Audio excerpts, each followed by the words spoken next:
अस्सलामुअलैकुम, welcome back to my channel.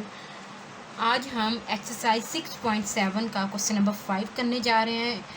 First 4 questions हम last video में कर चुके हैं, ठीक है। तो लेट्स स्टार्ट। वो कह रहा है if both X and Y are positive distinct real numbers, ठीक है। सबसे पहले देखते हैं पॉजिटिव डिस्टिंक्ट रियल नंबर्स कौन से होते हैं। डिस्टिंक्ट रियल नंबर्स वो रियल नंबर्स होते हैं जो किसी भी सीरीज़ में, किसी भी पैटर्न में सिर्फ एक ही बार आते हैं। वो नंबर्स जो सीरीज़ में, सीक्वेंस में, पैटर्न में रिपीट नहीं होते, वो नंबर्स जो नॉन रिपीटेड होते हैं, ठीक है, किसी भी सीक्वेंस में, किसी भी सेट में, किसी भी सीरीज़ में, ठीक है, वो क्या कहलाते हैं, वो डिस्टिंक्ट रियल नंबर्स कहलाते हैं, ठीक है। Show that geometric mean between X and Y is less than their arithmetic mean, ठीक है। वो कह रहे हैं हमने प्रूफ करना है कि जो ज्योमेट्रिक मीन है वो लेस देन है, छोटा है अर्थमेटिक मीन से, ठीक है। तो आइए स्टार्ट करते हैं अपने क्वेश्चन को। सबसे पहले हम कहते हैं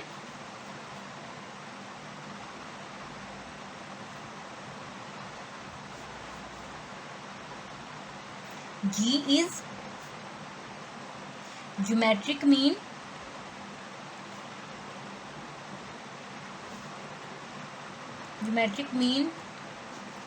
between x and y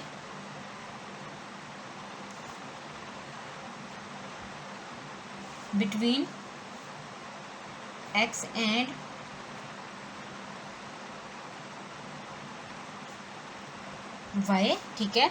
जी हमारे पास क्या है, ज्योमेट्रिक मीन का फार्मूला क्या था, प्लस माइनस अंडर रूट ए बी, ठीक है।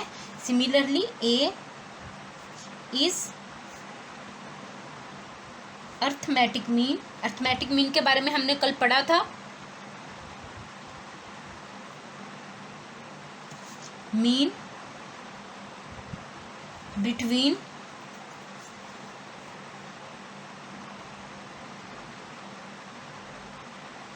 एक्स एंड वाई, ठीक है। अब ए का फार्मूला क्या है अर्थमेटिक मीन का, एक्स प्लस वाई ओवर 2। यहाँ पे हम एक्स एंड वाई लेंगे क्योंकि यहाँ पे हमारे पास क्वेश्चन में एक्स एंड वाई दिया हुआ है, ठीक है। सीक्वेंस क्या है, एक्स एंड वाई दिया हुआ है, इसलिए हम क्या लेंगे, एक्स एंड वाई ही लेंगे। तो हमने प्रूफ क्या करना है कि जो ज्योमेट्रिक मीन है वो लेस देन है, छोटा है अर्थमेटिक मीन से। तो मैंने क्या लिखा, जी लेस देन ए, ठीक है। तो जी का फार्मूला क्या था, plus minus X Y less than X plus Y over 2, ठीक है।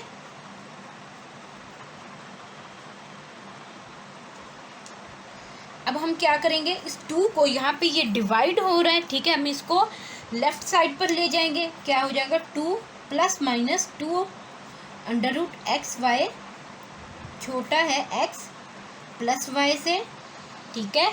अब हम क्या करेंगे,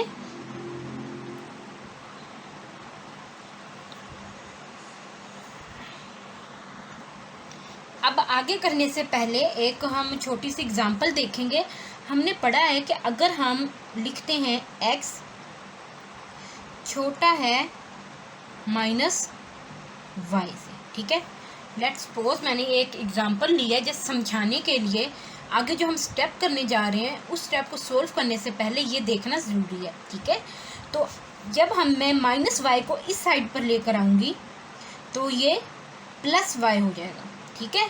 अपना सैम्पल चेंज कर लेगा, माइनस जो है अपना सैम्पल चेंज कर लेता है, इस वजह से ये जो लेस देन है ये ग्रेटर देन हो जाता है, ग्रेटर देन 0, ठीक है। तो माइनस की वजह से जो सैम्पल है, जो ये है लेस देन है, ये ग्रेटर देन में चेंज हो जाता है, ठीक है। तो अगर हम दूसरे तरीके से भी लें, अगर मैं कहती हूँ -2 छोटा है -1 से, ठीक है। तो अगर मैं सोचने की बात है, अगर मैं इस तरीके से लिखूँगी -1, यहाँ पे -2 छोटा था, लेकिन जब मैं इसकी -1 को इस साइड पर लेकर आऊँगी तो क्या होगा, -1 बड़ा हो जाएगा -2 से। ठीक है, तो बिल्कुल ये वही चीज़ है, जब मैं इस टर्म को उस साइड पर लेकर जाऊंगी तो यहाँ पर जो ये लेस देन का सिंबल है ये चेंज होके ग्रेटर देन का सिंबल हो जाएगा। तो मैंने क्या लिखा, x + y, ये एज इट इज़ लिख दिया, यही चीज़ यहाँ पर आ गई। ठीक है, यहाँ पे मैंने राइट साइड पर लिखा था, यहाँ पर मैं लेफ़्ट साइड पर लिख रही हूँ। ठीक है, तो माइनस प्लस मैंने सिंबल चेंज कर दिया, 2x y, यहाँ पर ये लेस देन था। ठीक है, यहाँ पर ये ग्रेटर देन 0 हो गया, मतलब कि जो ये वाली टर्म है ये राइट साइड पर आ गई है। ठीक है, और मैंने कुछ भी नहीं किया। आगे हमने क्या करना है, हमें पता है x जो है वो इक्वल होता है √x के स्क्वायर के। ऐसे ही क्योंकि स्क्वायर से √ कैंसिल हो जाता है, अगेन x = x ही आ जाता है। सही है, इसलिए मैंने x की जगह क्या लिखा, √x whole square plus √y whole square. ठीक है, minus plus 2x × y greater than 0। ठीक है, अब हम आगे क्या करेंगे, ये हमारे पास फार्मूला बन गया a² + b² प्लस या -2ab, ये किसके इक्वल होगा, a - b प्लस या -b होल स्क्वायर के। ठीक है, ये फार्मूला हम पहले पढ़ चुके हैं, तो ये बिल्कुल वही फार्मूला बन गया, √x minus plus √y whole square. ठीक है, होल स्क्वायर ग्रेटर देन 0। तो ये हमारे पास फाइनल टर्म आ गई है, ये हमारे पास आंसर आ गया है क्वेश्चन नंबर 5 का। एक दफ़ा से दोबारा देख लेते हैं। क्वेश्चन में उन्होंने कहा था कि x एंड y क्या है, पॉजिटिव डिस्टिंक्ट रियल नंबर्स हैं, show that geometric mean between x and y के दरमियान जो ज्योमेट्रिक मीन एग्जिस्ट कर रहा है वो लेस देन है, वो छोटा है किसी भी अर्थमेटिक मीन से बिटवीन x एंड y। ठीक है, तो हमने बिल्कुल इक्वेशन के मुताबिक, क्वेश्चन के मुताबिक लिखा कि जो ज्योमेट्रिक मीन है वो लेस देन है, छोटा है ए से, यानी अर्थमेटिक मीन से। ये ज्योमेट्रिक मीन का फार्मूला आ गया और ये अर्थमेटिक मीन का फार्मूला आ गया। यहाँ पे 2 डिवाइड हो रहा था, जब ये लेफ़्ट साइड पर गया तो यहाँ जाकर मल्टीप्लाई हो गया। ठीक है, अब मैंने क्या किया, लेफ़्ट साइड वाली टर्म +-2 √x एंड y को मैं राइट साइड पर ले गई, तो माइनस होने की वजह से, उसका सिंबल चेंज होने की वजह से उसका जो लेस देन का सिंबल था वो भी चेंज हो गया। ठीक है, लेस देन जो है ग्रेटर देन में चेंज हो गई। ठीक है, तो x + y minus +2 √x y greater than 0 आ गया। उसके बाद हमने क्या किया, √x² प्लस √y², x जो है वो इक्वल होता है x √x² के। ठीक है, स्क्वायर से √ कैंसिल, x = x अगेन आ जाता है। ठीक है, तो यहाँ पे ये हमारे पास इक्वेशन बन गई। ठीक है, अब हम अपने नेक्स्ट क्वेश्चन नंबर 6 की तरफ प्रोसीड करते हैं। तो हमारे पास क्वेश्चन नंबर 6 है, फॉरवर्ड वैल्यू ऑफ n की किस वैल्यू के लिए an + b⁴n over an - 1 plus b⁴n - 1 इस positive geometric mean between a and b। तो हम क्या लिखेंगे, हम इसको सोल्व करते हैं। हम लिखते हैं g is geometric mean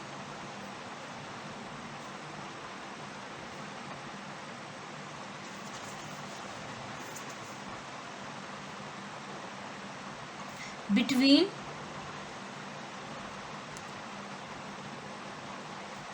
x and y। ठीक है, तो सॉरी a एंड b, हम यहाँ पे a लेंगे। ठीक है, आप x एंड y भी ले सकते हैं, तो उस हिसाब से यहाँ पर भी आप x एंड y कर सकते हैं। ठीक है, लेकिन याद रहे जो क्वेश्चन में होता है वही लेना है। ये नहीं है कि यहाँ पर a एंड b दिया हुआ है और आप यहाँ पे x एंड y सोल्व कर रहे हैं, जैसे अभी मैं कर रही थी। तो आपने भी a एंड b ही लेना है। बेशक क्वेश्चन सही भी सोल्व किया होगा, लेकिन वो फिर भी रॉन्ग हो जाएगा, क्योंकि हमारे पास जो वेरिएबल है वो चेंज होंगे। ठीक है, तो हमने क्या कहा, हमारे पास ज्योमेट्रिक मीन का फार्मूला था g = ±√a × b। ठीक है, तो मैंने क्या किया, मैंने इन दोनों को सेपरेट कर दिया। ठीक है, हमने ये फार्मूला पढ़ा हुआ है 7th स्टैंडर्ड में। ठीक है, तो अब हम क्या करेंगे, हमने इन दोनों को इक्वल कर दिया। सोल्व करने जा रहे हैं हम अपने क्वेश्चन को।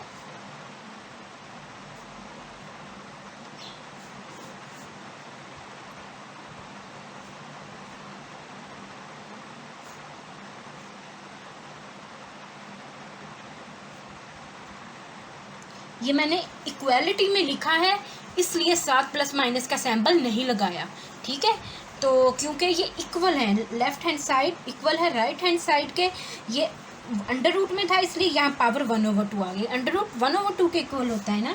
तो अब मैंने क्या किया, ये जो डिवाइड में जो टर्म है, नीचे वाली टर्म है, यहाँ डिवाइड हो रही है, जब ये राइट साइड पर जाएगी तो जाकर मल्टीप्लाई हो जाएगी। ठीक है, तो मैंने क्या लिखा, a की पावर n प्लस b की power n is equal to a की पावर 1/2 b की पावर 1/2 मल्टीप्लाई a की पावर n-1 प्लस b की पावर n-1। ठीक है, तो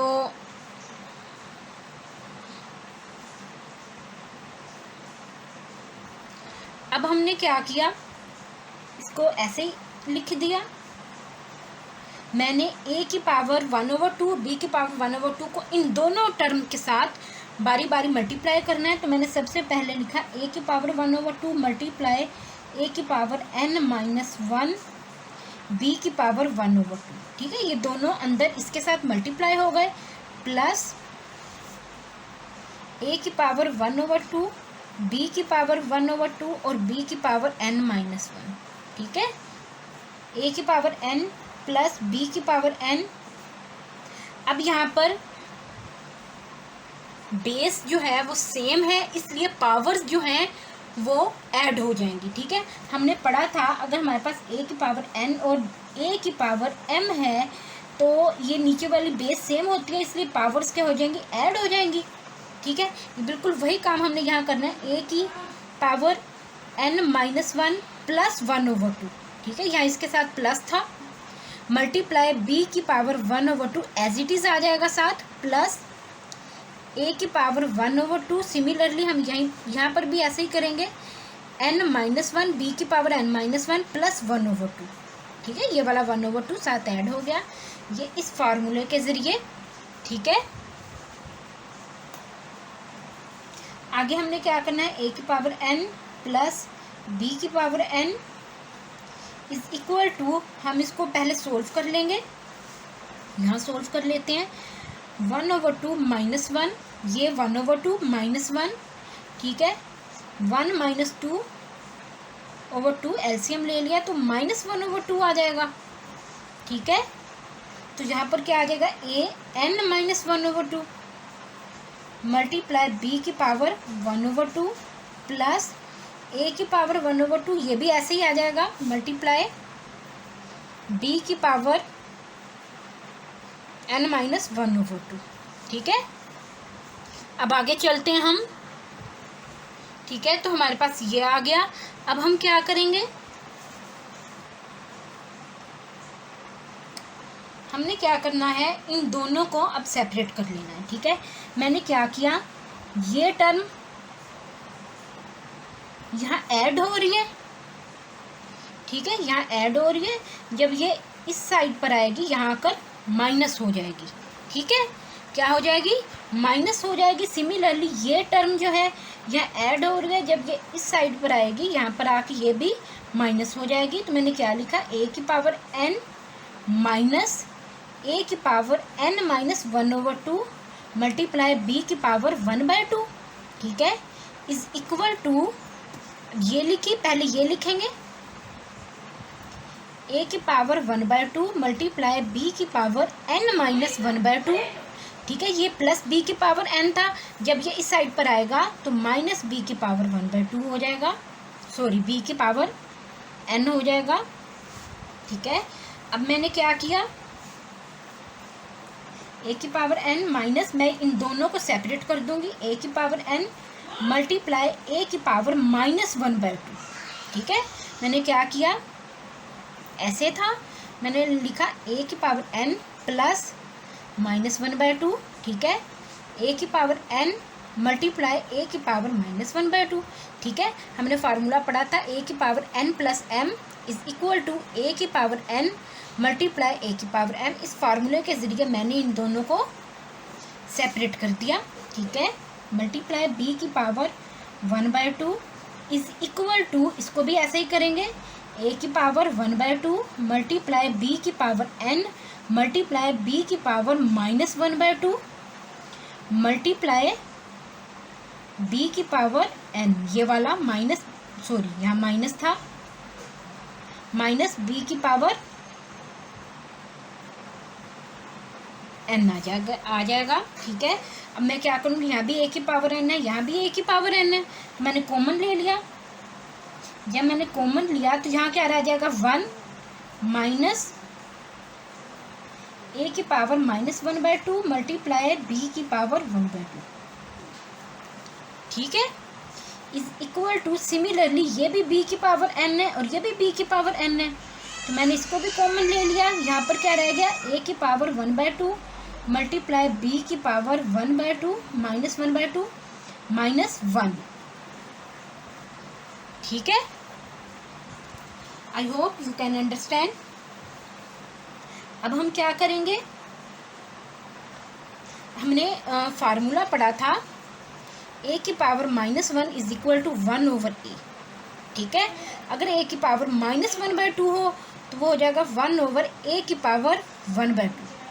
ये -1 था, यहाँ जा नीचे जाके +1 हो जाएगा। बिल्कुल इसी तरह ये -1/2 था, जब ये बटे में नीचे जाएगा यानी डिवाइड में आ जाएगा तो ये अपना सैम्पल चेंज कर देगा, +1/2 हो जाएगा। ठीक है, सिमिलरली मैंने क्या लिखा, 1 माइनस b की पावर 1/2, ये ऊपर ही था, ये नीचे आ जाएगा a की पावर 1/2 इस फार्मूले के जरिए। ठीक है, ये काम हम यहाँ करेंगे। ये a पॉजिटिव का था, ये ऊपर ही रहेगा, और ये माइनस का था, ये नीचे जाके पॉजिटिव का हो जाएगा। ठीक है,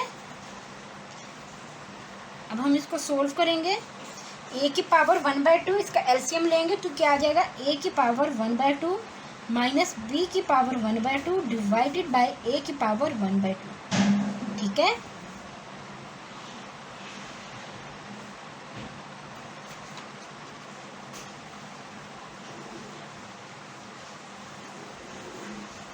a की पावर 1/2 ये उधर आ जाएगा, माइनस b की पावर 1/2 ओवर b की पावर 1/2। ठीक है, अब मैंने क्या किया, अब मैंने इंटरचेंज करनी है वैल्यूज़। ठीक है, बाय क्रॉस मल्टीप्लिकेशन, मतलब उलट जाएंगी। ये वाली यहाँ मल्टीप्लाई हो रही है इसके साथ, जब ये इस साइड पर आएगी तो ये डिवाइड हो जाएगी। a की power n divided by b की power n is equal to, similarly जो ये वैल्यू है ये इधर आके डिवाइड हो जाएगी। लेकिन इसको डिवाइड करने से पहले हम क्या लिखेंगे, इस वैल्यू को यहाँ पर लिख लेंगे।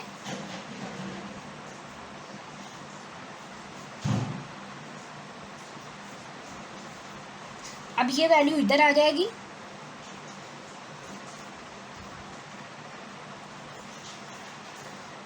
ठीक है, देखें मैंने क्या किया, यहाँ पर मेरे पास अगर 4/5 है इज इक्वल टू, यहाँ पे 3/5 है। ठीक है, समझ लो इसके साथ x है, तो मैं क्या करूँगी, 3/5 जब ये इस साइड पर आएगी तो नीचे वाली टर्म ऊपर आ जाती है और ऊपर वाली टर्म नीचे आ जाती है। ठीक है, तो मैंने ये काम किया है यहाँ पर। ठीक है, ताकि ये वैल्यूज जो कट रही हैं वो कट जाएं। ये इसके साथ कट गया। ठीक है, तो मेरे पास क्या बचा, a की पावर 1/2 b की पावर 1/2। ठीक है, a की पावर ओवर b होल की power n is equal to a की पावर ओवर b की पावर 1/2। ठीक है, अगर बेस सेम हो और पावर्स जो हैं वो डिफरेंट हों तो जो पावर्स होती हैं वही आंसर आ जाता है। ये आप पढ़ा है आप लोगों ने 7th स्टैंडर्ड में। ठीक है, तो ये हमारे पास फाइनल रिजल्ट है। ठीक है, अगर आपको इस क्वेश्चन की समझ नहीं आई तो आप दोबारा पूछ सकते हैं। ठीक है, अब हम एक दफ़ा इसको रिवाइज कर लेते हैं। For what value of n a की पावर एन प्लस बी की power n divided by a की power n minus one plus b की power n minus one is positive geometric mean between a and b. तो मैंने क्या लिया, G is equal to plus minus under root A b, ये geometric mean का formula था, मैंने ये ले लिया। ठीक है, इसको मैंने सेपरेट कर लिया। सही है, फार्मूला आप लोगों ने 7th स्टैंडर्ड में पढ़ा है, उसकी मदद से मैंने इसको सेपरेट किया। यहाँ पे हमने इनको इक्वल कर लिया। ठीक है, ये यहाँ डिवाइड हो रहा था, यहाँ आके मल्टीप्लाई हो गया। अब मैंने इस टर्म को अंदर इसके साथ और फिर इसके साथ मल्टीप्लाई किया। ठीक है, यहाँ पे बेस सेम थी, इसकी पावर्स जो है ऐड हो गई। ठीक है, 1/2 -1 किया तो आंसर -1/2 आया। ठीक है, बिल्कुल सिमिलरली यहाँ पर 1/2 -1 किया तो आंसर -1/2 आया। ठीक है, ये आ गया। अब हमने आगे क्या किया, ये वाली b की पावर n हम इस साइड पर ले आए, यहाँ पे प्लस था, जब इस साइड पर आया तो माइनस हो गया। और सिमिलरली ये यहाँ प्लस था, जब ये इस साइड पर आई यहाँ आकर माइनस हो गया। ठीक है, जो सेम थी इनको कॉमन ले लिया और डिवाइड कर दिया। ठीक है।